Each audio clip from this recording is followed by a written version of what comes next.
Finalizando o nosso estudo sobre os tipos de funções, que foram seno e cosseno já aprendidos, e hoje, nessa videoaula, faremos o estudo da função tangente, que é um pouco diferente no sentido do desenho do gráfico. Precisamos ficar atentos a algumas novidades. Nós precisamos, primeiramente, preencher a nossa tabela para completar o valor da tangente. O que eu sei de tangente já estudado? Eu sei que a tangente é a divisão de seno por cosseno. Então fica muito simples. Eu não preciso ficar decorando essa tabela. Basta saber que para descobrir a tangente, basta dividir o seno pelo cosseno. Então eu tenho 0 dividido por 1 vai dar 0, porque qualquer número, 0 dividido por qualquer número dá 0. Isso vai valer para o valor negativo e também para esse aqui. Então, eu tenho que a tangente vale 0 para cada um desses elementos. Agora, quando eu dividir 1 por 0, é um erro muito clássico que o aluno comete, dizendo que 1 dividido por 0 dá 0. Testa na sua calculadora. Quando você for dividir 1 por 0 na calculadora, isso vai dar uma informação lá que não existe.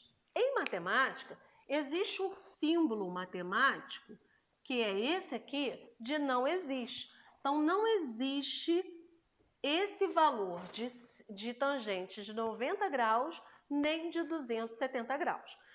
Uma outra observação importante para poder fazer a construção do gráfico é lembrar dos sinais da tangente. A tangente ela é positiva no primeiro e terceiro quadrantes e no segundo e no quarto os valores são negativos. E aí o que eu tenho? Eu tenho aqui apresentado para vocês a função básica. F de x igual a tangente de x, que é sempre a nossa função inicial. O que nós já sabemos? Que eu tenho que usar sempre os ângulos da tabela, né, do valor de x. Quando eu uso esses ângulos, isso sempre quando o valor é tangente de x. Então, sempre usaremos esses ângulos básicos. O que eu sei dessa tabela? Eu sei que aqui é 0, aqui é 0, aqui é 0 e aqui não existe. É isso que eu sei daquela tabela lá. Não importa, vamos representar isso agora no nosso gráfico. Então, o que eu sei? Que no y, o único valor que eu vou representar é o 0. O 0 é o ponto de encontro dos eixos. Já está representado.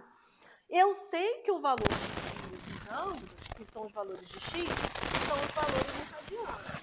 Então, colocaremos na nossa tabela, no nosso gráfico.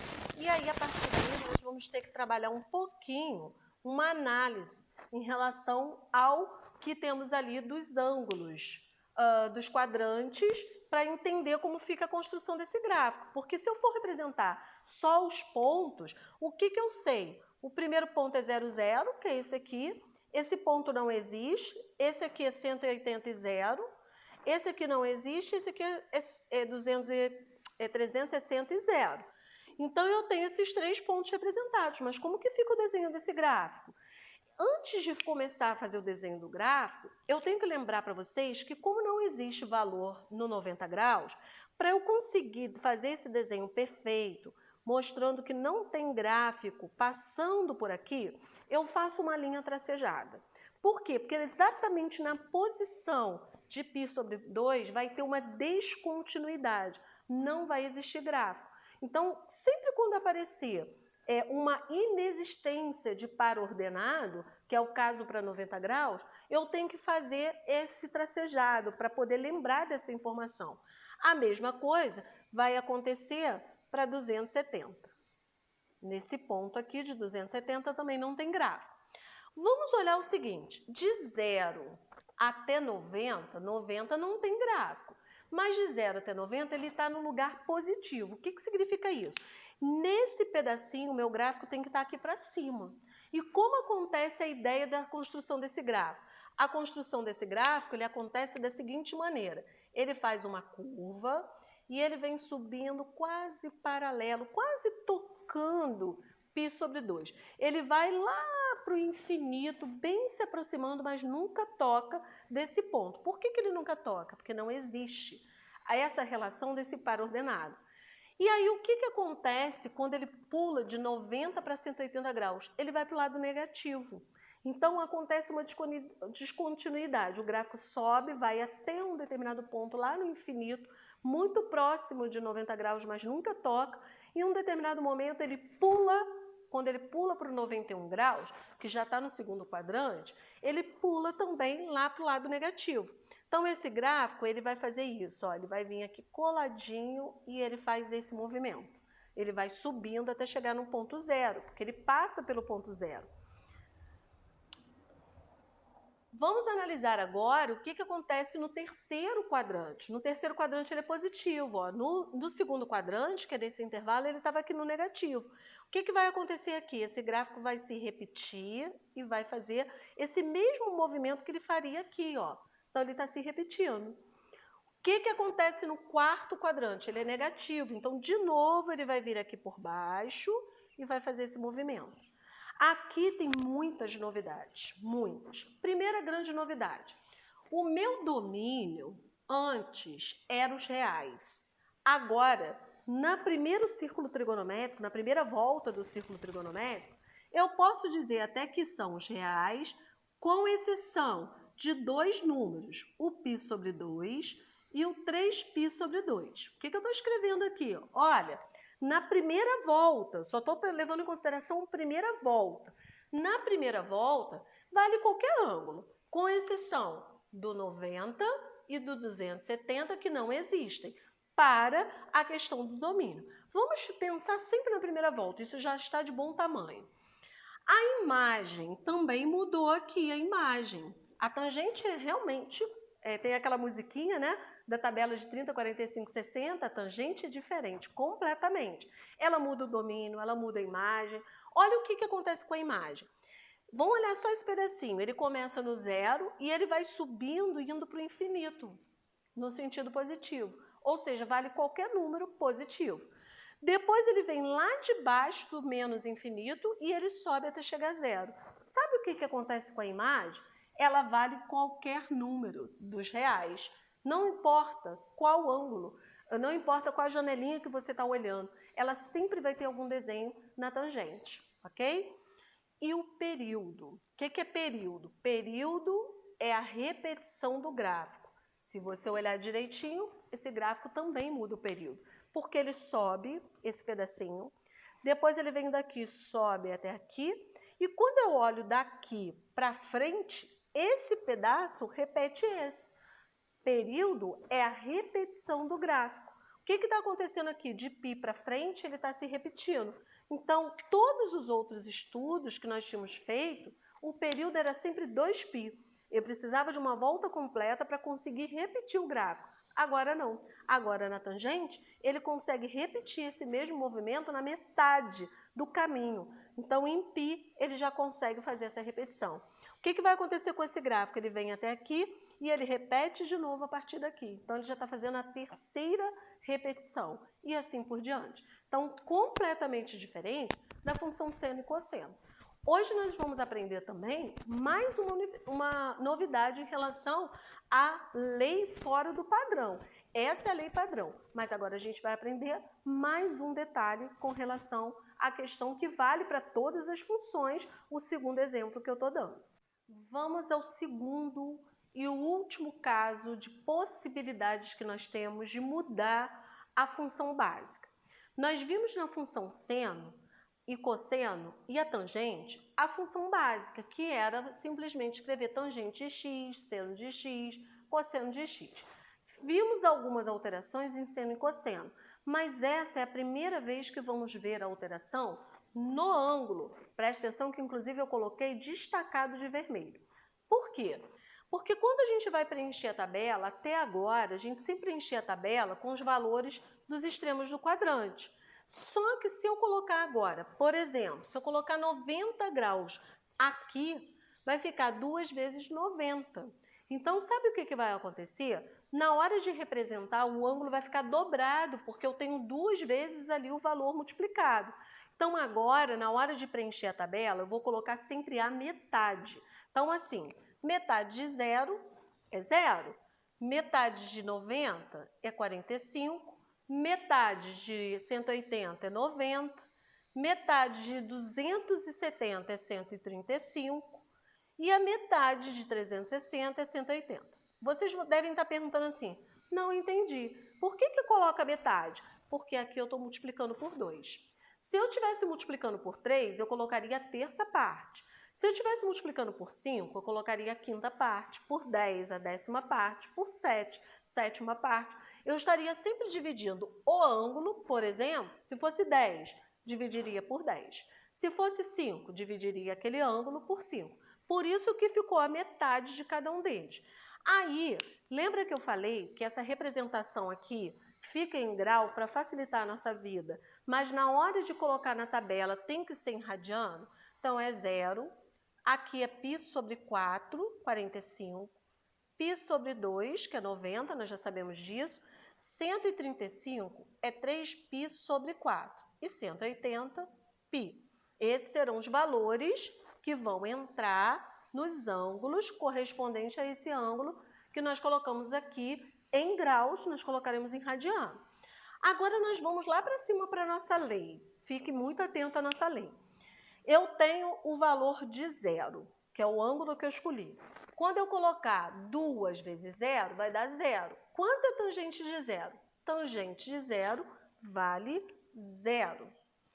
Quando eu colocar o de 45 graus agora, lembra que nós falamos que o ângulo de 90 graus, ele não existe? Pois é, agora, como é 2 vezes x, e o x vale 45 graus, que foi o ângulo que nós colocamos a metade, quando eu multiplicar 2 vezes 45 vai dar 90, e esse ângulo aqui na representação dessa lei não existe.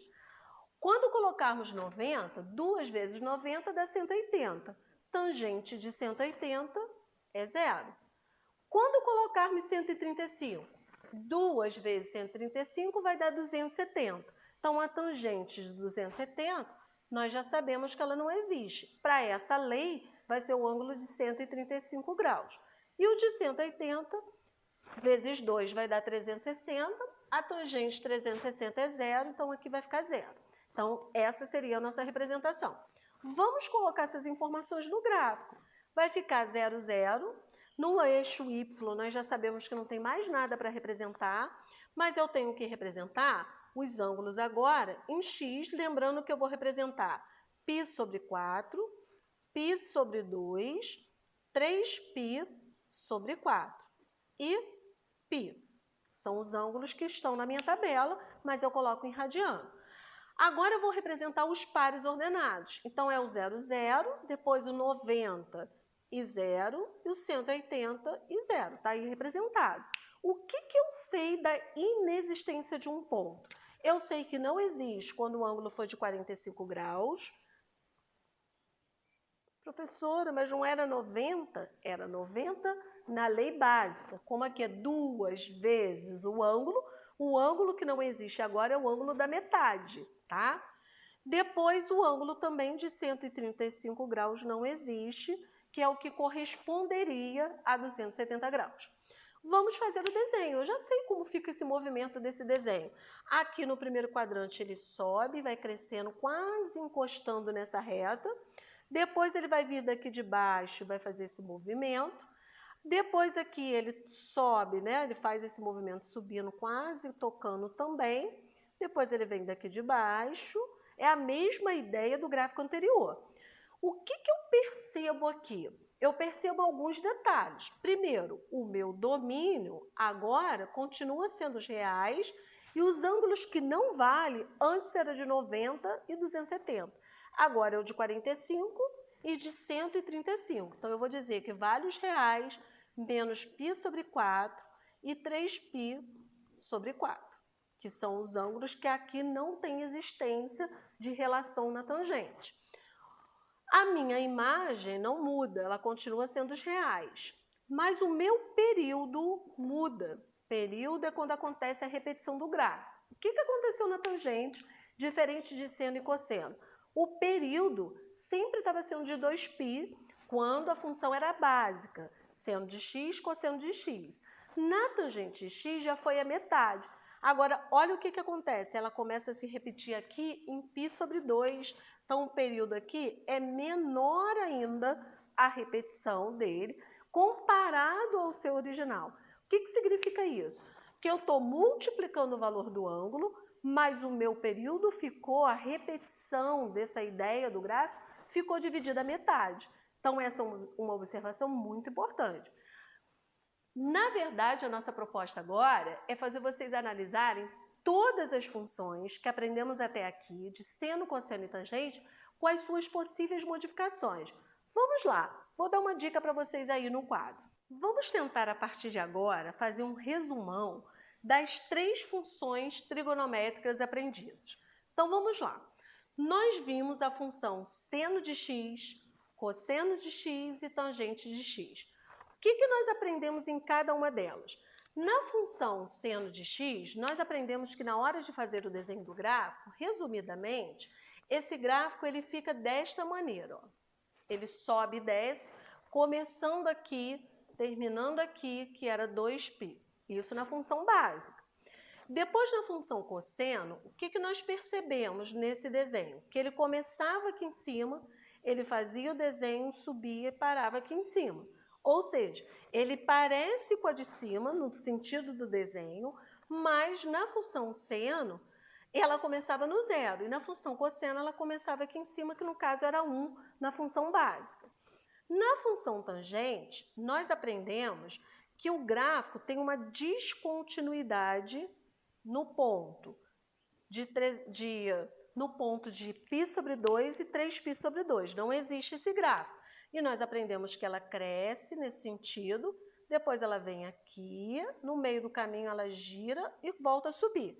Depois ela vem, desce e começa a crescer de novo. O que nós percebemos na função tangente? Que existe uma descontinuidade e o período de repetição acontece na metade do caminho, enquanto lá a repetição acontece a partir de 2π. Aqui acontece em π. Isso é a função básica, sem nenhum tipo de alteração. Aí eu apresentei algumas alterações para vocês. Quando nós trabalhamos a função seno, eu apresentei uma função para vocês de seno, só que era 5 vezes o seno de x. O que nós percebemos quando esse número está multiplicando? E que valeria se fosse cosseno ou tangente. O que nós percebemos é que na hora de fazer o desenho do gráfico, se o gráfico viria até aqui, de 1 a menos 1, ele foi lá para cima e lá para baixo. Então, esse gráfico ele começava no 0, subia um pouco mais e descia um pouco mais, fazendo o mesmo período de 2π, mas ele era muito mais alto e muito mais baixo, porque eu tinha o 5 multiplicando a função, seja ela qual for. Eu dei o exemplo só de seno. Depois nós vimos que a função cosseno poderia ter um valor somando a função. E aí, esse valor de soma ou de subtração tem uma finalidade no gráfico. Qual era a finalidade desse mais 2? Quando eu desenhava o gráfico original de cosseno de x era assim, começando lá em cima em menos 1 e tendo seu limite máximo aqui embaixo de menos 1. Então, era nesse patamar de janelinha. O que nós vimos quando ele acontecia com mais 1? Que ele começava muito lá em cima, ele descia e subia, mas ele não ultrapassava aqui para baixo, quando era mais 2. Ele ficava 2 unidades deslocado para cima. Então sempre ele vai ficar suspenso? Não. Se ele fosse menos 2, ele ficaria para baixo. E vai depender desse número, quanto que eu estou somando ou subtraindo para deslocar para cima ou para baixo. Isso tudo vai depender. Se eu estivesse deslocando só meio, por exemplo, se fosse cosseno de x mais 1/2, ele ia se deslocar só metade para cima, ou 1/3, dependendo do valor, né? E se fosse menos, ele se deslocaria para baixo. O segredo aqui é entender que essa soma ou subtração com a função original faz ele se deslocar para cima ou para baixo. Não muda o período. O período de repetição, tanto quando eu estou multiplicando a função por um número, ou somando ou subtraindo, vai ser sempre igual a 2π. Não importa, tá? Isso para seno e cosseno. Lembrando que na tangente, o período já não era mais 2π. O período já era π. E isso, então, continua valendo. Se eu tivesse colocado assim, 5 vezes a tangente de x, o período seria π, porque o original é π. E assim por diante. Aí nós aprendemos na última, né, nessa videoaula agora, quando eu tenho f de x igual a tangente de 2x, o que nós aprendemos? Que nós estamos alterando agora a ideia do ângulo. Presta atenção que os outros não eram alterar o ângulo continuava sendo x, aqui continuava sendo x, assim como as originais eram x. Agora é a primeira vez que nós estamos alterando o x. E o que eu falei para vocês? Se eu tenho 2 vezes x, eu vou sempre colocar na minha tabela a metade do ângulo x. E o que nós percebemos? Que se aqui, por exemplo, que já era π o período, ele ficou a metade. A metade de π, que é 180, dá 90. Então, a metade seria π sobre 2. Então, são esses detalhes que vocês precisam ficar bem atentos. Espero que vocês tenham compreendido todos esses detalhes, todas essas variações das possibilidades de trabalhar com as funções trigonométricas. Né? Volte aos vídeos, são 3 séries importantes para você conseguir compreender todo o processo. Eu poderia ter feito um vídeo único, mas para facilitar a compreensão de vocês, eu fiz função por função para que vocês tivessem a ideia de como é o desenho do gráfico e uma variação para cada função. Agora nós podemos trabalhar com todas as variações de todas as funções. Um grande abraço para vocês e até o próximo vídeo.